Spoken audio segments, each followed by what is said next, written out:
जय श्री कृष्णा। श्रीमद् भागवत महापुराण की कथा का महात्म्य का हम आज 5वां अध्याय पढ़ेंगे। श्री कृष्णार्पणम अस्तु। ये जो मैं पढ़ रही हूँ वो मेरे पिता की आत्मा के उद्धार के लिए पढ़ रही हूँ।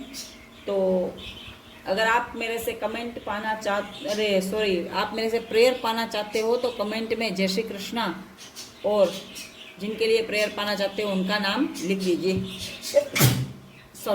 जय श्री कृष्णा। चलिए शुरू करते हैं। श्रीमद् भागवत की महापुराण से कैसा भी आत्मा हो जिनका उद्धार हो जाता है, तो मैं अपने वैकुंठवासी परम पूज्य पिताश्री की आत्मा का उद्धार के लिए एक बार और श्रीमद् भागवत महापुराण पढ़ रही हूँ। चलिए शुरू करते हैं। धुंधुकारी की अधोगति एवं गोकर्ण द्वारा सप्ताह सुनने से मोक्ष की प्राप्ति। अब कौन से सप्ताह सुन लेना, आप ध्यान से इस एपिसोड को सुनना है ना। सुत जी बोले, हे सनक आदि ऋषियों, आत्मदेव ने वन में चले जाने के बाद धुंधुकारी ने अपनी माता को मार पीट कर कहा कि तू मुझे गाढ़ा हुआ द्रव्य बता दे, नहीं तो मैं तेरे प्राण ले लूंगा। यह सुनकर धुंधली ने उस जय श्री कृष्णा। मैं थोड़ा पानी पी लेती हूँ। धुंधली ने उस दिन यह कहकर अपने प्राण बचाए कि मैं कल बदला दूंगी। इस प्रकार धुंधली ने उस समय तो अपनी जान बचा ली, परंतु दूसरे दिन यह सोचकर कि घर से द्रव्य तो कहीं गड़ा नहीं है, मैं बेटे को कहाँ से धन बतलाऊंगी। वह एक कुएं में गिरकर मर गई। तब गोकर्ण ने भी वहां रहना अच्छा न समझकर तीर्थ यात्रा के लिए चले गए। इधर गोकर्ण के चले जाने पर धुंधुकारी अकेला घर पर रहकर चोरी और ठगी करके वेश्या को द्रव्य लाकर देता रहा। एक दिन वह जय श्री कृष्ण कहीं से बहुत सारा द्रव्य चुरा लाया और उस वेश्या को देकर के वह उसके साथ ही सो गया। वह तब वेश्या के घर वालों ने मन में सोचा कि यह दूसरों का धन चुरा कर हमको देता है, यदि यह कभी पकड़ा गया तो उसके साथ हमें भी दंड भोगना पड़ेगा। ऐसा सोचकर उन्होंने उसे गले में फांसी डाल दी। उससे भी वह न मरा तो उन्होंने जलती हुई लकड़ियों से मार कर उसकी जान ले ली और उसे उसी स्थान पर गड्ढा खोद कर गाड़ दिया। कुछ समय बाद वेश्या के पड़ोसियों ने पूछा कि तुम्हारे घर पर धुंधुकारी दिखाई क्यों नहीं देता। तब उसने कहा कि वह व्यापार करने के लिए परदेश को गया है। हे ऋषि, इसे सत्य मानना कि वेश्या कभी किसी की हितैषी नहीं होती। वह पहले तो उसका धन हरण करती है और फिर उसके प्राण को भी ले लेती है। उसकी जिह्वा पर अमृत और उदर में हलाहल विष भरा रहता है। इस प्रकार धुंधुकारी मरने के पश्चात एक प्रेत बन गया। तब उसे गर्मी, सर्दी, वर्षा तथा भूख प्यास सताने लगी। उसके पश्चात जब गोकर्ण को यह समाचार ज्ञात हुआ कि उसका भाई धुंधुकारी मर गया है और उसका क्रियाकर्म नहीं हुआ है, तब उसने गया जी में जाकर धुंधुकारी का श्राद्ध किया और वह जिस तीर्थ में जाता वहीं उसका श्राद्ध कर देता था। कई तीर्थ करने के पश्चात जब गोकर्ण अपने घर गया और रात को वही सोया तो उसने धुंधुकारी को कभी बैल, कभी हाथी, कभी भैंस तथा कभी मनुष्य रूप में देखा। तो गोकर्ण ने उससे पूछा कि तू भूत, प्रेत अथवा राक्षस में से कौन है। उसकी बात सुनकर धुंधुकारी रोने लगा। उसमें बोलने की सामर्थ्य नहीं थी, अतः वह कुछ नहीं कह पाया। गोकर्ण ने जब यह देखा कि वह रोने के अलावा कुछ नहीं करता है, तब उसने मंत्र पढ़कर उसके ऊपर जल छिड़का। जल उस जल के छिड़कते ही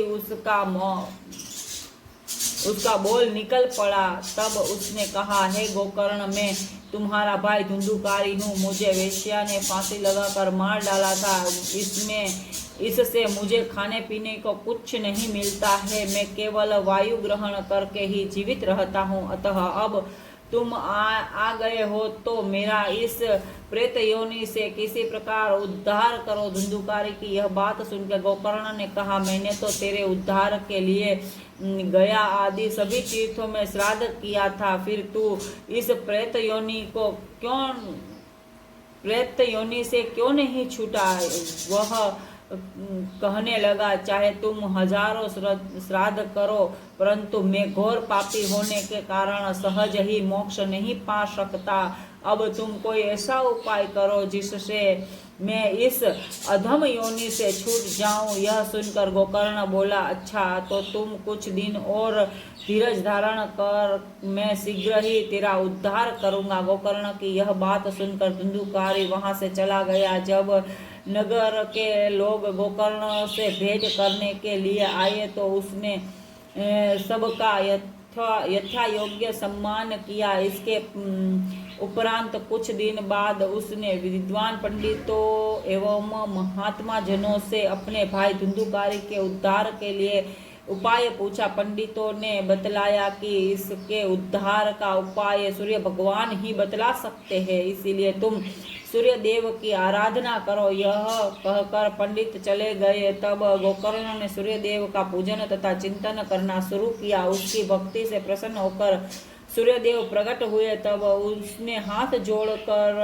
उनसे यह प्रार्थना की कि हे सूर्यदेव, अब आप मुझे धुंधुकारी के उद्धार का उपाय बताने की कृपा करें। तब सूर्य देव ने कहा कि तुम श्रीमद् भागवत की सप्ताह धुंधुकारी को सुनाओ, उसी से उसका उद्धार होगा। तब गोकर्ण ने विद्वान पंडित, योगी और महात्मा को बुलाकर श्रीमद् भागवत का सप्ताह यज्ञ प्रारंभ किया।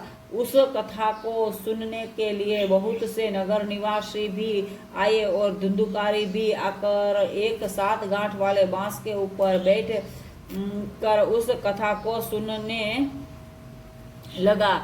जब प्रथम दिन की प्रथम संध्या के समय समाप्त हुई और सुनने वाले उठकर घर चले गए, उस समय जिस बांस पर धुंधुकारी बैठा था उसी की पहली गांठ फट गई। दूसरे दिन कथा की समाप्ति पर दूसरी गांठ फट गई। उसी प्रकार 7 दिन में बांस की 7 गांठें फट चटक गई। तब उस सप्ताह पारायण के सुनने से धुंधुकारी ने दिव्य रूप धारण किया। उस समय उसका चतुर्भुज रूप विष्णु भगवान जैसा प्रतीत हो रहा था। वह पीतांबर पहने हुए गोकर्ण के पास आया और उसे नमस्कार करके बोला, हे भ्राता, आपने मुझे घोर पाप से छुटकार मेरा उद्धार किया है। श्रीमद् भागवत के अलावा अन्य कोई उपाय मुझे इस अधम योनि से छुड़ाने वाला नहीं था। जो प्राणी इस कथा रूपी अमृत को पान करेगा वह अवश्य ही भवसागर से पार हो जाएगा। धुंधुकारी गोकर्ण से यह कह रहा था, उसी समय स्वर्ग से एक सुंदर विमान आया और धुंधुकारी उस विमान पर बैठकर वैकुंठ लोक को चला गया। जिस प्रकार है परमात्मा, आपकी कथा से धुंधुकारी का उद्धार हुआ और आपके पद को, आपके लोक को प्राप्त किया, ठीक उसी तरीके से है परमात्मा, मेरे पिता की आत्मा का उद्धार करके उनको भी आपके लोक में सदा सदा काल के लिए निवास देना, यही मेरी आपसे विनती है। चलिए आगे सुनते। जय श्री कृष्ण। हे मुनियों, इसके पश्चात सब उपस्थित विद्वानों और ऋषि मुनियों ने गोकर्ण से पूछा, है महाराज, श्रीमद् भागवत के सप्ताह तो हम सभी ने सुनी है, फिर वैकुंठ में विमान केवल धुंधुकारी को ही लेने क्यों आया? वह तो वैकुंठ चला गया और हम लोग यहीं रह गए, इसका क्या कारण है? गोकर्ण ने उत्तर दिया, हे भाइयों, इस कथा के फल में केवल यही अंतर है कि जो व्यक्ति इस कथा को मन लगाकर सुनता है वह तो इसका पूर्ण लाभ प्राप्त करता है, और जो लोग कथा सुनते समय अपना मन स्त्री पुत्र आदि के मोह में लगाए रहते हैं उन्हें इस कथा का फल नहीं मिलता। मुक्ति को एकाग्र चित्त से कथा सुनने वाले को मिलती है। यह वचन सुनकर समस्त श्रोता लज्जित हो गए। वह तब उन्होंने गोकर्ण से कहा, हे महाराज, आप कृपा करके एक बार और इस सप्ताह कथा को सुनाइए जिससे हम मन लगाकर सुन सके और मोक्ष प्राप्त कर सके। उन सब की इस विनय को सुनकर गोकर्ण ने पुनः श्रावण मास में दूसरा पारायण आरंभ किया। इस सप्ताह कथा को अनेकों लोगों ने एकाग्रचित होकर के सुना, जिसके फल स्वरूप कथा समाप्ति के दिन वहां अनेकों विमान आए। आई एम सॉरी, पीछे से जो नॉइस हो रहा है इसके लिए मैं क्षमा प्रार्थी हूँ। आगे सुनिए। जय श्री कृष्ण। यह दृश्य देखकर श्रोताओं ने गोकर्ण से कहा, हे महाराज, आपकी कृपा से हम लोगों का उद्धार हुआ है। कथा समाप्त होने पर भगवान ने वहां आकर साक्षात दर्शन दिए और वे गोकर्ण को अपने साथ विमान पर बिठाकर गोलोक धाम को ले गए। फिर अन्य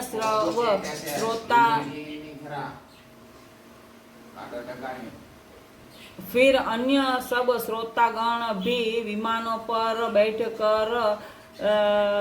बैठकर को चले गए। मैं एक बार फिर से क्षमा चाहती हूँ। मैं अपार्टमेंट में रहती हूँ, तो यहाँ पर क्या कोई कार्य से इस अपार्टमेंट वाले लोग आए थे, इसीलिए फोटो खींच रहे थे और वो हल्ला गुल्ला कर रहे थे, तो पीछे से जो शोर आ रहा था, इसके लिए मैं एक बार हाथ जोड़कर पुनः क्षमा चाहती हूँ। जय श्री कृष्ण। आगे सुनिए। हे ऋषियों, जिस स्थान पर सूर्य एवं चंद्रमा भी नहीं पहुंच सकते, मनुष्य इस कथा के प्रताप से उस स्थान पर भी पहुंच जाता है। इस श्रीमद् भागवत की कथा को सुनने अथवा पढ़ने से जो फल मिलता है वह फल अनेकों यज्ञ, तप, व्रत, तीर्थ एवं दान आदि करने से भी प्राप्त नहीं होते। श्री कृष्ण चंद्र भगवान की जय हो। मुरलीधर माधव गोविंद गोपाल की जय हो। पंचम अध्याय समाप्तम।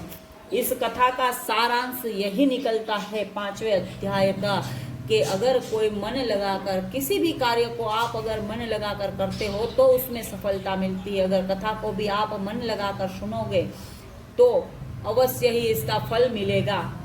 इसके अलावा किसी भी योनि में पड़ा हुआ जीव, किसी भी योनि में पड़ा हुआ जीव श्रीमद् भागवत महापुराण की कथा श्रवण से उसका भी उद्धार हो सकता है।